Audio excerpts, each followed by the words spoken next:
Assalamualaikum warahmatullahi wabarakatuh. Perkenalkan, nama saya Aldian Priambodo dengan NIM 19010075 dari kelas TPB 19. Di sini saya akan memaparkan jawaban dari ujian tengah semester Teknik Pemboran 2 dengan dosen pengampu yaitu Pak Winarto STNT. Soal yang pertama, casing. Definisi casing. Casing adalah pipa yang dimasukkan ke dalam sumur bor, di mana casing ini memiliki beberapa fungsi yang penting baik dalam pekerjaan pemboran atau drilling maupun dalam pekerjaan penyelesaian sumur atau completion. Casing merupakan komponen yang cukup mahal dan harus diperhitungkan dalam pekerjaan pemboran karena biasanya biaya untuk casing sekitar antara 25% sampai dengan 30%. Casing juga dibagi menjadi 5 bagian. Yang pertama yaitu ada conductor casing, yang kedua yaitu ada surface casing, dan yang ketiga yaitu ada intermediate casing, yang keempat yaitu ada production casing, dan yang terakhir yaitu ada liner. Untuk conductor casing, yaitu adalah rangkaian casing yang pertama, ini ditanamkan pada titik di mana suatu sumur akan dibor dengan cara menumbuknya dengan menggunakan diesel hammer. Kedalaman conductor pipe ini berkisar antara 10 feet sampai dengan 300 feet. Untuk ukurannya yaitu berkisar di antara diameter 16 inch sampai dengan 30 inch. Casing ini berfungsi yaitu untuk menampung drilling fluid atau mud agar sirkulasi bisa dilakukan. Yang kedua yaitu ada surface casing. Surface casing yaitu adalah casing yang dimasukkan ke dalam sumur atau lubang bor melalui conductor pipe. Kedalaman surface casing ini akan bergantung dari kedalaman formasi yang tidak solid atau unsolidated formation. Biasanya surface ini memiliki ukuran diameter di antara 9 sampai 5/8 inch sampai dengan 20 inch. Kegunaan casing ini adalah melindungi formasi dari lapisan air bersih atau freshwater formation. Yang kedua itu ada menutup unsolidated formation, zona-zona loss circulation. Dan yang ketiga yaitu ada intermediate casing. Intermediate casing adalah casing yang dipasang setelah surface casing yang biasanya digunakan untuk menutup atau mengatasi masalah yang akan timbul dengan formasi selama pekerjaan pemboran. Dan yang keempat yaitu ada production casing. Production casing adalah rangkaian pipa selubung yang terakhir dimasukkan ke dalam lubang bor. Ukuran casing ini akan sangat bergantung dari perkiraan jumlah produksi dari sumur tersebut. Dan yang kegunaannya yaitu menyediakan tempat berkumpul fluida yang akan diproduksi, memisahkan formasi produksi dengan formasi lainnya. Dan yang terakhir yaitu ada liner. Liner ialah merupakan rangkaian casing produksi yang dipasang dalam lubang bor tetapi tidak sampai ke permukaan. Biasanya liner dipasang pada intermediate casing dengan menggunakan packer atau slip. Dan yang next yaitu ada bagian atau jenis sambungan casing. Yang pertama yaitu ada BTC atau battery straight coupling. Battery straight coupling yaitu adalah bentuk ulir seperti trapesium dengan jumlah ulir 5 buah per inch. Untuk rangkaian casing dengan tension load besar, rangkaian casing yang panjang atau berdiameter besar sebaiknya memakai casing jenis ini. Dan yang kedua adalah yaitu RTC, yaitu adalah round thread and coupling. Round thread and coupling adalah bentuk ulir seperti huruf V dengan jumlah ulir 8 sampai 10 per inch. Sambungan ini ada dua macam yaitu long thread dan coupling atau LT dan C. Dan short thread dan coupling itu ada ST dan C, di mana tension strength LC dan C 30% lebih kuat daripada ST dan C. Dan itu yang ketiga, yaitu ada extreme line casing. Extreme line casing itu adalah tipe sambungan yang ulirnya menyatu pada badan casing. Bentuk ulirnya trapesium atau segi empat. Next yaitu ada berat data apa saja yang dibutuhkan sebagai pertimbangan dalam casing desain. Berat casing yaitu ada nominal weight. Nominal weight adalah berat yang dihitung secara teoritikal terhadap casing yang mencakup berat pin dan couplingnya untuk setiap panjang 20 feet. Dan yang kedua itu ada plain end weight, yaitu adalah berat batangan casing di mana casing tersebut diukur beratnya tanpa memiliki berat dan coupling. Dan yang ketiga itu ada threaded and couped weight, yaitu adalah berat batangan casing yang memiliki berat pada kedua ujungnya dan coupling pada salah satu ujungnya. Dan yang panjang casing itu ada R1. Kisaran R1 adalah kisaran panjangnya setiap batangan casing antara 16 feet sampai dengan 25 feet. 95% memiliki panjang di atas 18 feet. Dan yang kedua itu ada R2 atau R2, kisaran panjang setiap batangan casing antara 25 feet sampai dengan 34 feet. 95% memiliki panjang di atas 28 feet. Dan yang ketiga itu ada R3, kisaran panjang setiap batangan casing lebih dari 34 feet. 95% memiliki panjang di atas 36 feet. Dan sini itu tiga ada data yield point casing, di antaranya tensile strength yang diperlukan untuk menghasilkan jumlah perpanjangan casing untuk setiap 0,5% dari satuan panjang casing tersebut. Yang kedua yaitu ada collapse strength, kekuatan maksimum casing untuk dapat menahan tekanan atau gaya yang datang dari luar casing. Dan yang ketiga itu ada burst strength, kekuatan maksimum casing untuk dapat menahan tekanan atau gaya yang timbul dari dalam casing tersebut. Dan next yaitu ada sini ada permasalahan yang sering terjadi terkait dengan casing setting atau casing design. Sini ada kick. Kick adalah masuknya fluida formation ke dalam lubang sumur. Dan yang kedua itu ada blowout. Blowout yaitu adalah suatu peristiwa yang mengalirkan minyak dan gas atau cairan lain dari dalam sumur minyak dan gas ke permukaan atau di bawah tanah yang tidak bisa dikontrol. Dan yaitu sini ada heaving cell. Terjadinya different pressure karena perbedaan tekanan antara dua titik, misalnya perbedaan tekanan pada suatu titik yang diketahui di dalam sumur antara tekanan hidrostatik, kolom fluida, pengeboran, dan tekanan formasi. Dan yang keempat yaitu ada loss circulation atau hilang lumpur akibat lumpur terlalu berat, yaitu siklosis hilang. Hilangnya lumpur pengeboran karena hilangnya lumpur. Dan di sini yaitu ada kenapa menara bor dan semua peralatan yang digunakan harus memperhatikan keselamatan atau memenuhi syarat keselamatan kerja.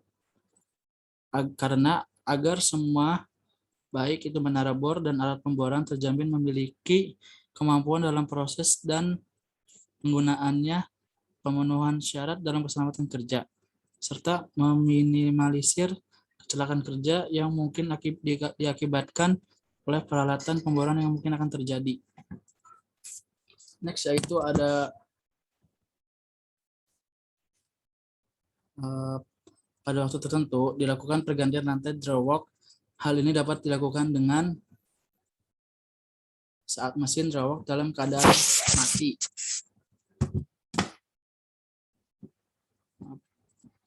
Dan yang ada soal lagi yaitu sebagai tool pusher dalam melakukan pengawasan keselamatan kerja pada instalasi pemboran, maka yang harus dilakukan adalah dengan mengamati secara langsung keamanan pekerja di dalam melaksanakan pekerjaannya, melakukan inspeksi dan andi sebelah pekerjaan dan sesudah pekerjaan agar mengetahui apa saja bahaya yang ada sebelum dan sesudah dilakukan pekerjaan tersebut. Next, yaitu ada yang dimaksud dengan unsafe condition dalam lokasi pemboran. Kondisi-kondisi yang tidak aman dan berbahaya bagi para pekerja, contohnya yaitu tempat kerja yang tidak memenuhi syarat, alat APD atau alat pelindung diri yang tidak sesuai dengan standar yang telah ditetapkan, kebisingan di tempat kerja, waktu kerja yang berlebihan, perlakuan yang tidak menyenangkan dari atasan. Kondisi-kondisi yang tidak aman dan bagi para pekerja, tempat kerja yang tidak memenuhi syarat dan standar kesehatan keselamatan kerja dapat mengakibatkan penurunan daya produksi dan produktivitas. Next, yaitu ada pada saat dilakukan pekerjaan memberikan pelumas pada crown block, maka traveling block harus dalam kondisi seperti apa? Berikut ini adalah contoh dari gambar tersebut. Crown block berupa katrol pada puncak menara yang dihubungkan pada traveling block dengan menggunakan drilling line untuk meringankan beban pengangkatan berbagai peralatan pemboran karena traveling block merupakan susunan puli-puli di mana tali baja dililitkan. Saat memberikan pelumas pada crown block, memungkinkan traveling block berjalan atau naik turun di bawah crown block dan di atas rig floor. Next, yaitu ada jelaskan tugas dari rotary heater atau floorman. Tugas floorman atau rotary helper yaitu adalah ruang lingkup pekerjaan yang memahami kedisiplinan, mengetahui pengetahuan dasar teknik pemboran, pemboran, casing, dan cementing. Hole problem, well control, peralatan BOP, keselamatan kerja, dan pemboran berarah dan horizontal. Penyelesaian sumur, peralatan angkat, peralatan putar, peralatan sirkulasi, hardbore, wellhead, dan Christmas tree. Drill string, matematika pemboran. Next, yaitu ada jelaskan satu tujuan diadakannya safety meeting, yaitu adalah untuk mencegah terjadinya kecelakaan kerja dan mencegah pekerja jika ada yang sakit, maka terlebih dahulu melakukan medical check up dan memberi obat. Safety meeting ini sendiri dapat dikategorikan kembali menjadi bagian yang termasuk di dalamnya antara lain toolbox safety meeting, pre-job safety meeting, weekly safety meeting, forum monthly meeting. Next, yaitu ada jelaskan fungsi dari masing-masing alat tersebut. Mesh, yaitu jenis menara mesh ini posisinya berdiri dapat vertikal atau hampir vertikal. Terdiri dari bagian yang dikaitkan satu sama lain dengan las atau skrup, biasanya terdiri dari 2 tingkat. Tipe menara ini dapat didirikan sebagai unit menara penuh. Menara ditahan oleh tali scoping dan diperkuat oleh tali-tali yang ditambahkan secara tersebar.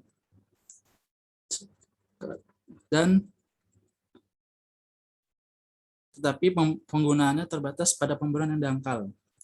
Yang kedua yaitu ada substruktur. Substruktur adalah konstruksi kerangka baja sebagai platform yang dipasang langsung di atas titik bor. Substruktur memberikan ruang kerja bagi peralatan dan pekerja di atas dan di bawah lantai bor. Dan yang ketiga yaitu adalah rig floor. Rig floor adalah lantai bor atau rig floor bagian penting dalam perhitungan kedalaman sumur karena titik nol pemboran dimulai dari lantai bor.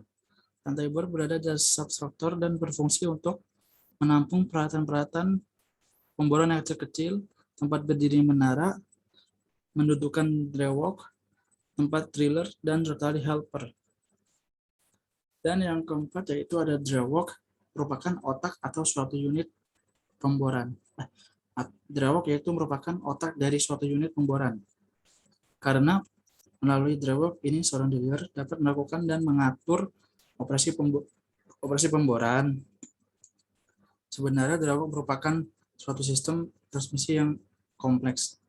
Fungsi lain dari dry adalah meneruskan tenaga dari prime mover power system ke rangkaian pipa bor selama operasi pemboran berlangsung. Meneruskan tenaga dari prime mover ke rotary drive. Dan yang terakhir itu ada untuk meneruskan tenaga dari prime mover ke cartridge untuk menyambung atau melepas bagian-bagian pipa bor. Next yaitu ada traveling block. Traveling block merupakan kumpulan roda yang digantung di bawah crown block di atas lantai bor yang berfungsi sebagai blok-blok yang bergerak naik turun untuk mengangkat hook block. Dan yang next yaitu ada crown block, merupakan kumpulan roda yang ditempatkan pada puncak menara sebagai blok yang diam. Crown block berfungsi untuk melilitkan tali-tali pemboran dan sebagai katrol untuk membuat sistem pengangkat dapat bekerja. Dan yang next yaitu ada hook. Hook berfungsi untuk menggantungkan swivel dan rangkaian pipa bor selama operasi pemboran berlangsung. Hook terletak di bawah traveling block. Dan yang terakhir yaitu ada drilling line. Drilling line yaitu adalah menghubungkan semua komponen dalam sistem pengangkatan. Karena tali ini dililitkan secara bergantian melalui crown block dan pulley traveling block, kemudian digulung pada revolving drum yang berputar. Next yaitu ada apa yang dimaksud dengan cut-off program. Cut-off program yaitu untuk menghindari kecelakaan yang mungkin terjadi karena keausan, maka dibuatlah cut-off program. Cut-off program ini dibuat berdasarkan kekuatan kabel terhadap tarikan dan dinyatakan dengan tone line yang diderita kabel.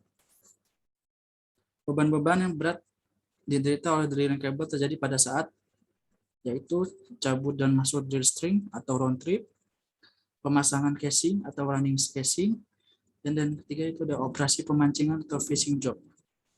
Dan yaitu ada dan apa itu tone miles dan fungsinya. Tone miles adalah untuk menetapkan waktu penggeseran didasarkan pada perhitungan kerja yang telah dilakukan oleh drilling line yang disebut dengan tone miles. 1 ton miles adalah kerja yang telah dilakukan oleh drilling line untuk menarik beban 1 ton sepanjang 1 mile.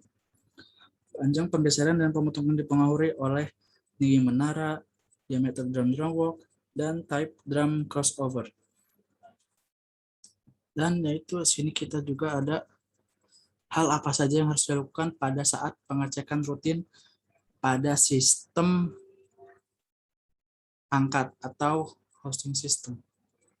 Yaitu yang pertama ada cek safety latch dan guides teleskop max untuk memastikan telescoping beroperasi bebas sebelum menurunkan dan menaikkan. Peliharalah bersih dan lumasi. Yang kedua yaitu ada cek rutin atas kerataan atau level dan yakinkan kerataan fondasi dan pendukung lainnya setelah pendirian. Dan yang ketiga itu ada cek pelumas pada crown, safe lainnya. Dan yang keempat yaitu ada cek tangga sebelum menurunkan operasi menurunkan. Selanjutnya itu ada cek angkot kembali bila akan menarik beban berat. Dan yang terakhir yaitu ada periksa kembali dan pelajari instruction manual untuk keperluan secara teliti. Next yaitu ada peralatan utama apa yang berada di lantai bor atau rig floor. Lantai rig floor ditempatkan di atas substructure yang memberikan ruangan yang diperlukan untuk melakukan berbagai aktivitas pemboran.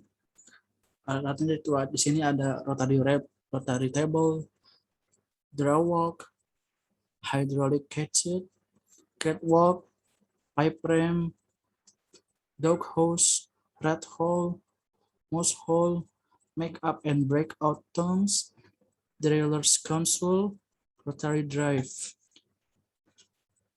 Dan next selanjutnya yang soal kedua yaitu adalah bit atau mata bor. Definisi dari mata bor yaitu adalah alat yang terpasang di ujung paling bawah dari rangkaian pipa yang langsung berhadapan dengan formasi atau batuan yang dibor. Cara kerja dari mata bor yaitu adalah adanya putaran dan beban yang diperoleh dari rangkaian pipa bor di atasnya akan menyebabkan mata bor itu menghancurkan batuan yang terletak di bawah, sehingga akan menembus semakin dalam bebatuan tersebut. Lumpur yang disirkulasikan akan keluar melalui mata bor dan menyemprotkan langsung ke batuan yang sedang dihancurkan di dasar ruang bor. Semprotan ini akan ikut membantu menghancurkan batuan-batuan itu. Batuan yang disemprot oleh lumpur tadi akan lebih mudah dihancurkan oleh mata bor, sehingga dengan demikian akan diperoleh laju pemburuan yang lebih cepat. Bagian-bagian penting dari bit. Di sini kita lihat yaitu ada boss pad, cone bearing, nozzle, cone retention, grid arm or head cutter all compact, sertal, truss bearing, cone, bit sink, compensator system, grease passage, bearing seal, main journal, pilot pin, cutter, gauge pad, blade, nozzle, and jump slot. Next, yaitu kita sini akan perbedaan bit atau mata bor berikut ini. Di sini ada yaitu drag bit. Drag bit ini tidak memiliki roda-roda yang dapat bergerak dan memberikan dengan gaya keruk dari blendernya. Letak jet nozzle pada drag bit ini dirancang agar supaya lumpur yang keluar dari rangkaian pipa bor langsung menyeruput blendernya. Dan yang kedua yaitu ada mill touch bit. Mill touch bit yaitu adalah salah satu jenis mata bor yang sering dipakai. Dikenal dari gigi-gigi pemotongnya yang dibentuk dengan jalan menggiling atau memotong sehingga menjadi gigi. Bit ini biasa menembus lapisan formasi medium hard atau keras batuan sedimen. Dan di sini itu ada insert bit. Insert bit adalah gigi-gigi terbuat dari karbit tungsten yang tahan kausan. Bahasanya mata bor jenis ini digunakan untuk menembus lapisan paling keras atau paling abrasif. Next yaitu ada diamond bit. Diamond bit ini adalah sifatnya bukan penggalian atau pengerukan dengan gigi berputar, tetapi diamond bit ini membor batuan berdasarkan penggoresan dari butir-butir intan yang dipasang pada matriks besi, sehingga menghasilkan laju pemburuan yang relatif lambat. Next yaitu ada polycrystalline diamond compact atau PDC. PDC terbuat dari bubuk mikro, berlian dan paduan keras di bawah suhu tinggi dan tekanan tinggi. Ini memiliki ketahanan aus yang tinggi seperti berlian, cocok untuk formasi lembut, sedang, dan keras. Super kuat, bahan mempersihkan gauge memakai ketahanan untuk memberikan umur panjang. Berikut yang next adalah sebutkan macam-macam bit size secara detail dimulai dari 5/7/8 sampai 10 size bit untuk diamond bit dan mill touch bits. Berikut ini adalah angka-angkanya tersebut.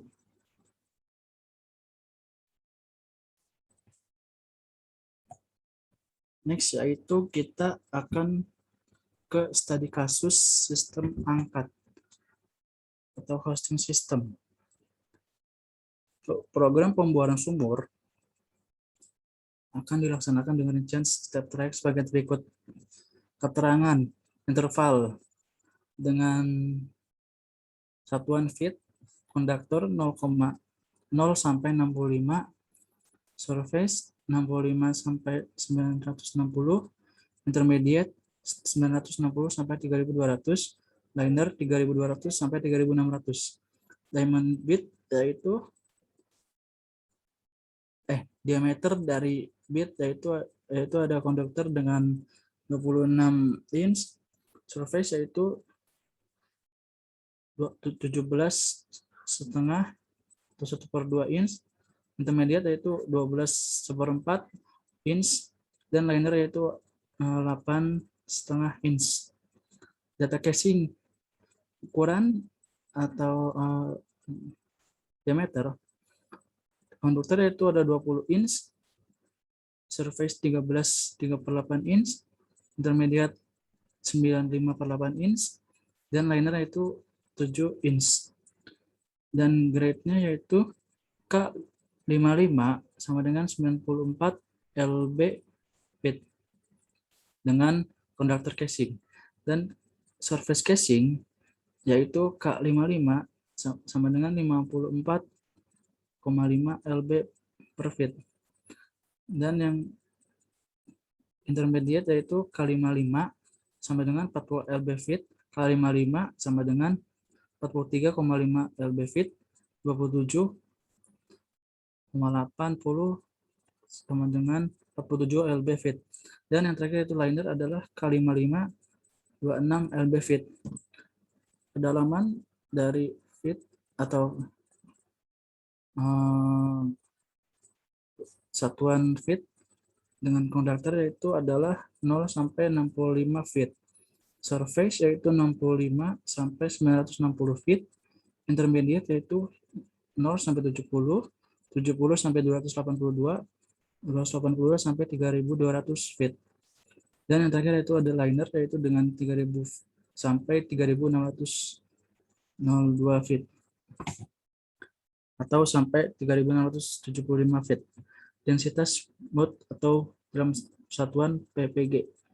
Konduktor yaitu 8,33 air, surface yaitu 9 ppg, intermediate yaitu 9,4 ppg, dan liner yaitu adalah 9,4 ppg.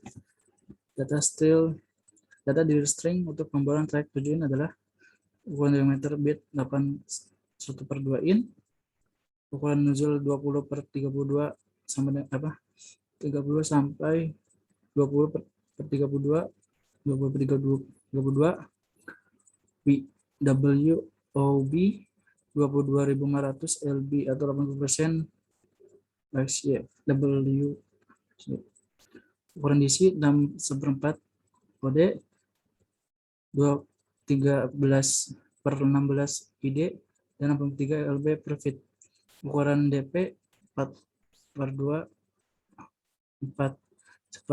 atau setengah OD, 3.292 ID, dan 16,6 feet lb per feet.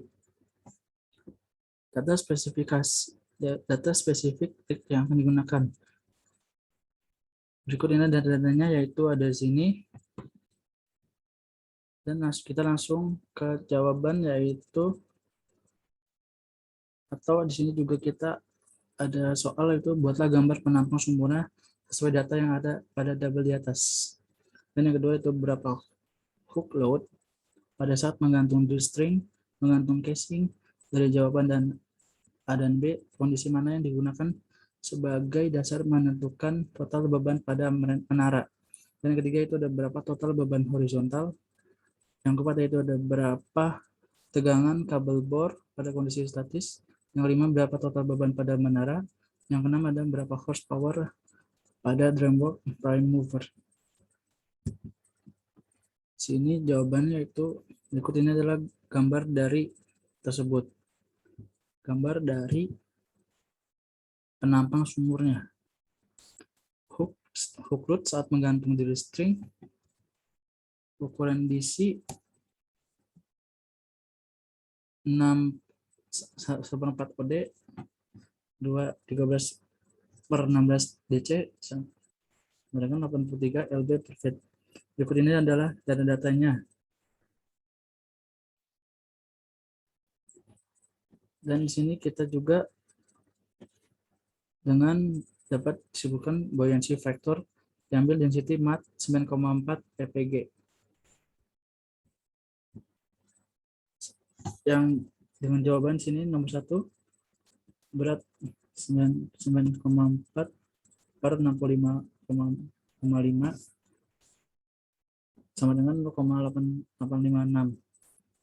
Berat total di lumpur WDP ditambah WDC. yaitu 83.519 ditambah 0,856 sama dengan, yaitu berikut adalah hasilnya. Jadi hook load drill string adalah 83.519,856 lb. Dan yang B yaitu hook load menggantung casing, not nyambet intermediate sebab rangkaian casing terpanjang 980 sampai dengan 3.200 feet. Menentukan berat casing, yaitu sini ada data-datanya, yaitu, dan yang C, kondisi yang menentukan total beban menara adalah berat casing, karena casing paling berat dengan angka 127,627 lb. Next, yaitu yang soal ketiga, beban horizontal. Gaya horizontal yang bekerja pada menara akibat angin dengan rumus W sama dengan 0,004 dikali V pangkat 2 sama dengan 0,004 dikali 11,115 pangkat 2 dengan hasil 0,494 lb per feet pangkat 2. Beban menara akibat angin 600, yaitu dengan angka hasil yaitu 218,94.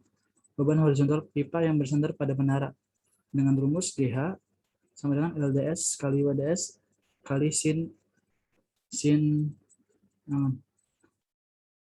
dengan rumus yaitu dengan angka 3.675 dikali 16,6 dikali sin 2,5 derajat dengan hasil 2.608 dikali dengan hasil 2.608,14 lb.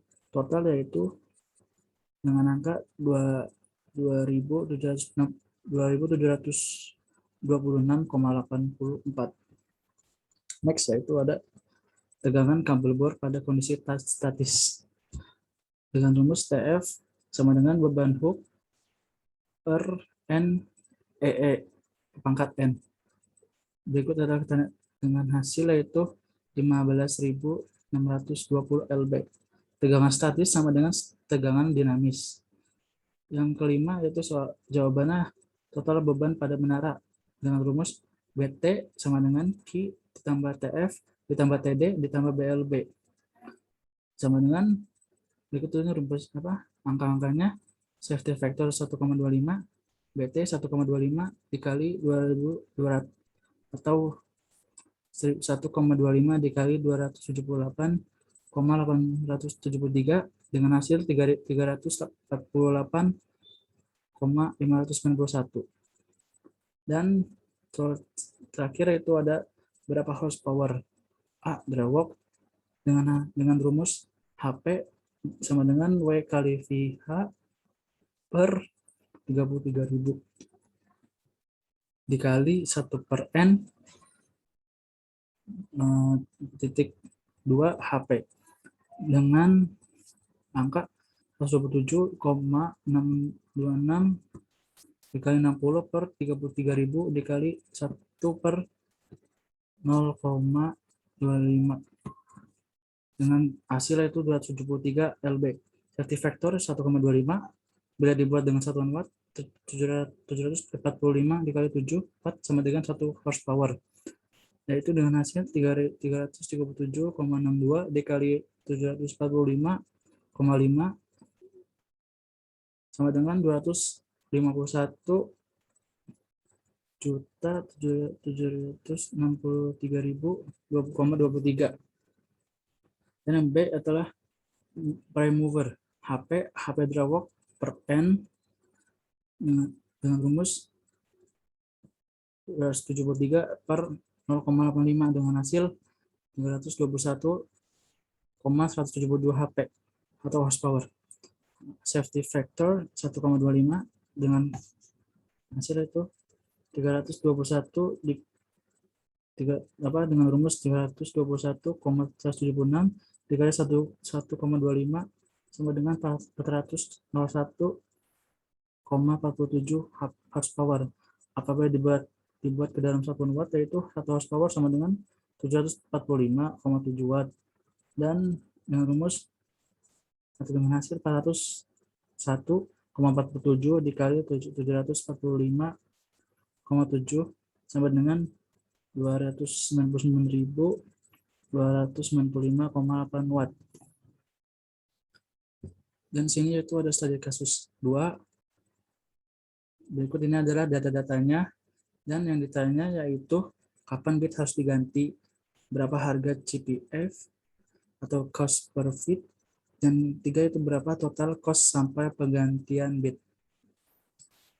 Next, yaitu ada jawabannya. Persamaan cost per bit atau CPF di mana interval waktu per 2 jam. ROP sebenarnya 225 dikurang 1 yaitu sama dengan 24 feet per jam. F sama dengan 1 jam yaitu 1075 feet. F 2 jam yaitu 1075 feet per jam. CDV sama dengan CB tambah CR dengan rumus yaitu CDV yaitu adalah CB ditambah CR dalam kurung TT ditambah TR per F. Yaitu angkanya 1000 ditambah 1000 dalam kurung 2 tambah 24 per 2075 dengan hasil 27.000 per 2075 dengan hasil itu 13,01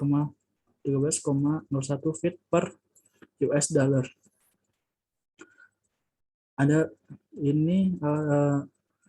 Ada soal yang A itu adalah kapan bit harus diganti. Jawabnya itu setiap 2000 feet. Yang B berapa cost harga? Jawab yaitu 13,01 US dollar per feet. C berapa total cost diganti pada kedalaman bit? Jawab IHM 208,3 per jam sama dengan 208 dikali 2 sama dengan 416,6 US dollar. Terus next yaitu bit diganti pada kedalaman 2000 feet, CPF 1,35 dikali 2000 feet sama dengan 27.000 US dollar. Maka biaya sampai diganti bit adalah 416,6 US dollar ditambah 27.000 US dollar sama dengan 3.116,6 US dollar. Ya, terima kasih atas perhatiannya. Kurang lebihnya mohon maaf. Saya Aldian Tembodo undur diri. Wassalamualaikum warahmatullahi wabarakatuh.